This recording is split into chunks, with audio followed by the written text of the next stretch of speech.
பாராளுமன்றத்தில் தெரிவிக்கப்பட்ட மேலும் சில கருத்துக்கள் அடுத்து.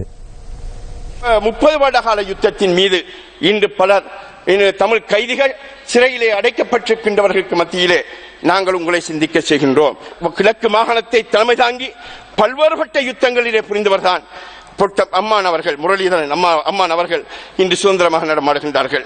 அண்மையிலே நீதிமன்றம் ஜோர்ஜ் மாஸ்டர் அவர்களுக்கு விடுதலை அளித்திருக்கின்றது. கமலினி போன்ற அதாவது பெண் விடுதலை போராளிகளுக்கு தலைவர்களுக்கு நீதிமன்றமே விடுதலை அளித்திருக்கின்றது.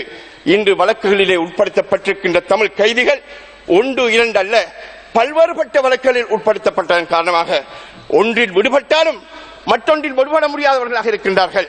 இந்த நாட்டினுடைய அதிபர் ஜனாதிபதி அவர்கள் தன்னுடைய மகனார் சீலடைக்கப்பட்ட போது அவர்கள் பட்ட வேதனை அல்லது அந்த குடும்பம் பட்ட வேதனையை நாங்கள் சிந்திப்போமாக இருந்தால் தமிழ் மக்களும் இதே வேதனையோடு இருக்கின்றார்கள். அவர்களுடைய தாய் தந்தையர் உழைப்பில்லாமல் இன்று 20 வருடங்களுக்கு மேல் இருக்கின்றார்கள்.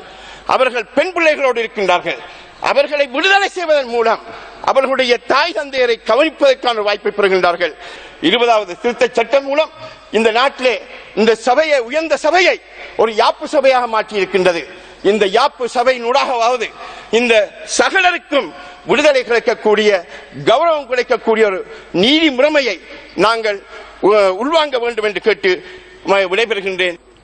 மலையகத்திலே பெருந்தோட்டங்களை மையமாக கொண்ட நீதிமன்றங்களிலே வழக்குகள் அங்கு தேங்கி கிடப்பதற்கு முக்கிய காரணம் தமிழ் மொழி அமுலாக்கம் இல்லாது, தமிழ் மொழியில் சேவையாற்ற அதிகாரிகள் இல்லாத காரணத்தினால் அங்கு தேங்கி கிடக்கின்றது. சிறு சிறு குற்றங்களுக்காக மலையகத்திலே தோட்ட தொழிலாளர்கள் பல காலங்களாக சிறைவாசம் அனுபவிக்க வேண்டிய ஒரு இக்கட்டான சூழ்நிலைக்கு தள்ளப்பட்டிருக்கின்றார்கள். கடந்த காலத்தில் நடத்தப்பட்ட ஊடகவியலாளர்கள் மீதான அநீதிக்கு நீதி வழங்காமை ஒரு குற்றச்சாட்டாக தொடர்கிறது. கடந்த கால அரசாட்சியில் 32 ஊடகவியலாளர்கள் கொல்லப்பட்டும் காணாமல் செய்யப்பட்டும் உள்ளனர். லசந்த விக்ரமசிங்க கொலையாளி பற்றி இன்று வரை நீதி நிலைநாட்டப்படாத நிலை காணப்படுகிறது. இது காவல்துறையினரும் நீதித்துறையினரும் செயலற்ற தன்மையை ஊடக அமைப்புகளும் மனித உரிமை அமைப்புகளும் வெளிப்படுத்தி வருகின்றனர்.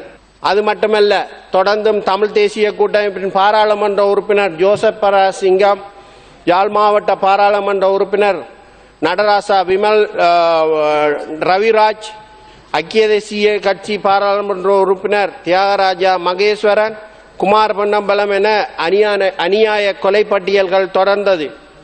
சிறைச்சாலைகளில் உள்ள தமிழ் அரசியல் கைதிகளை எடுத்து பார்த்தால் அவர்கள் புனர்வாழ்வு பெற விரும்புகிறார்கள்.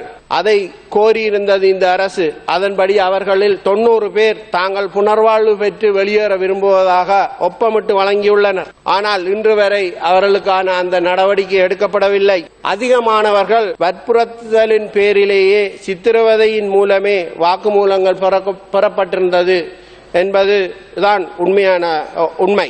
பல வருடங்களாக 10 வருடங்கள் வரை கூட தொடர்ச்சியாக விசாரணை கைதிகளாக அடைக்கப்பட்டு கொண்டிருக்கிறார்கள்.